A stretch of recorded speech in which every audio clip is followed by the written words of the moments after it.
bet it's a bullet gonna get the last laugh. Evo is a couple of days away and things are oh so heated. The conversation, the beef, the heat will not die down. You know, every single time I make a video about this Arslan knee situation, I'm expecting that to be that and to just smooth sail into Evo. But the heights keep climbing, the tension keeps rising. At first, this was like a low-level petty beef that only the drama channels covered, but this drama has went so far, has went so high to where the great channels like the FT10s made a video, heated Tekken drama. You even have the great main man Sui making a video on the drama, and Knee defends Brian on Twitter. Tekken top tier discussion. Everyone has their eyes on this Knee versus Arslan situation, and everyone's attacking it from so many different directions, from different angles. I like how, because I watched Main Man and FDX video, you know, I was trying to get their context because it's rare when they weigh in on a situation like this. But I like how they were really breaking down like the good points that Knee were making, some of the bad points Arslan was making, and some of the good points. All three of these characters we're talking about is ultra godlike. Anna, Nina, Brian. Really, the developers should attack all three of them, blow them all out of the water. But then also, there's like 5-6 other characters' names, King, Clive, Oscar, that can be thrown into this pond as well. And that's the real irony of this whole thing, is that there's a huge heated debate around Brian Fury. Meanwhile, the whole roster is crazy. Like when you see a tier list from a pro player, the whole roster's in S, A+, and then you'll have some in A tier. So that part of the conversation is like really funny because like every character's powerful. Some characters take it to a new level, but really all of them should be destroyed. Now I do like here just the general effect that this conversation is having, where people like the average players and average viewers are starting to become more aware of like all of the politics that's being played by pro players, attacking other characters before major tournaments. You know, chess pieces are moving around. I can't beat you in Tekken, but I could beat you on Twitter. You know, get those patch notes over here, clap up your character, and now I'm winning all the glory, right? We're becoming so aware to how these wheels are turning, and turning it still is. I looked at Knee's Twitter account, and he has not said absolutely anything and since his response to Arslan's editor. Now, Arslan, on the other hand, said a couple other things, as in the great Justin Wong weighed in on the conversation. That's where things get really spicy. But we pick up with this tweet here from Arslan Ash, where he says, Dojo 96 plus wins today in Pakistan. I've been grinding hard and it's starting to show. Next stop, Evo.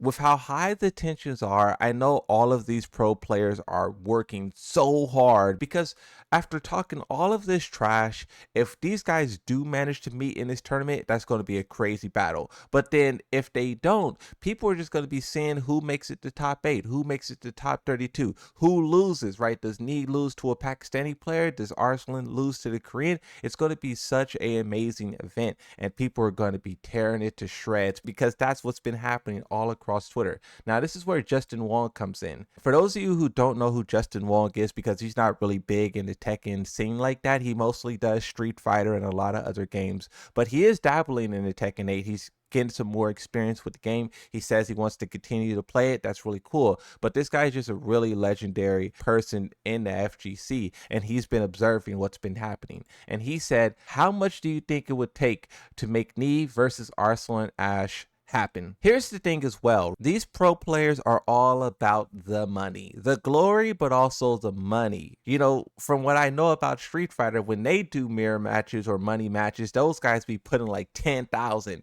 I seen Punk tell a couple of people, put up your money or shut up. You know, it seems like Tekken's headed in that direction. Arslan responds to that and says, raise it to 20K. I'll play. TGU locked. Money bag. He wants 20K and then he'll go for it.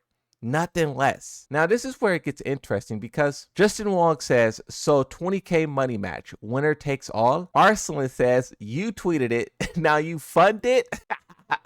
Look, I respect Arslan's hustle. He be trying. He said, you fund it. This is also why Arslan was saying delay it till a year later. We're going to make it the main event of the Pakistani Korea tournament that's going to happen, a year later. It's because he wants to not only win, but he wants that big chunk of money for doing so. And I think that's really the biggest factor here in when this will happen. Justin Wong says, holy knee, is 20K good for a long set? Now, the thing about Arslan Ash here, because you know what Nee said. Nee said he wanted to play Nina and Arslan played Brian Fury. A person on Twitter says, you play his character and he play yours, trying to verify if that's what Arslan wants to do. And then Arslan says, nah, him, Nina, and me, Brian. For 20,000, Arslan is ready to play by Nee's terms. Fear of Silence says, bro is trying to do this again. And it's the iconic picture from Combo Breaker where Arslan got paid like 2,000 to take his shirt off, and then after he did a money spread. One thing that I have noticed is that a lot of people are taking issue with how dramatic and childish this beef is. One of the people who feels that way responds to Arslan Ash and says, really tired of this childish beef. To make it final, put the retirement on the table. Either you, if you lose, just officially retire. I don't care who wins or lose. I just want to watch a good, desperate, nail-biting, mid-bursting match that will go down in history. Now, where I do get where this person's coming from trying to raise the stakes, no one's going to agree to that. Arslan says, man, gonna be watching on a 144p with free airport Wi-Fi asking for retirement stakes like it's WrestleMania. Sit back and enjoy the gameplay. This ain't no Netflix drama. So Arslan really roasted that guy. But also I do see a lot of people talking about how, ever since Arslan showed up, the Tekken scene has gotten so much more dramatic, so much more soft, so much more emotional, so much more excuse heavy. And I don't think that's Arslan's fault. I think that's just Twitter as a whole. Nee is a legend, but also he's humble. When he wins, he doesn't pop off. When he wins, he stays silent. When Arslan wins, he's gonna let you know. When he loses, he's gonna let you know.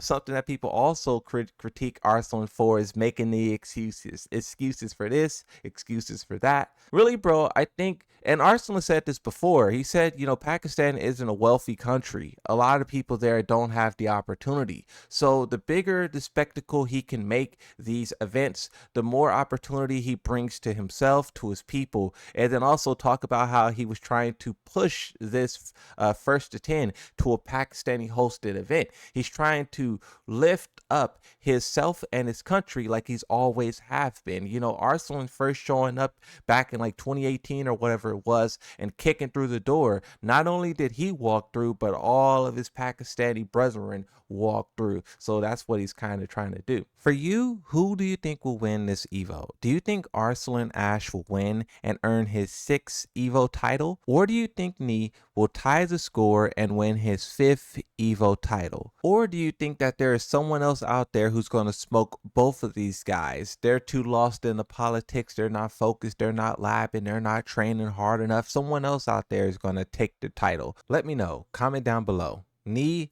Arslan, or other.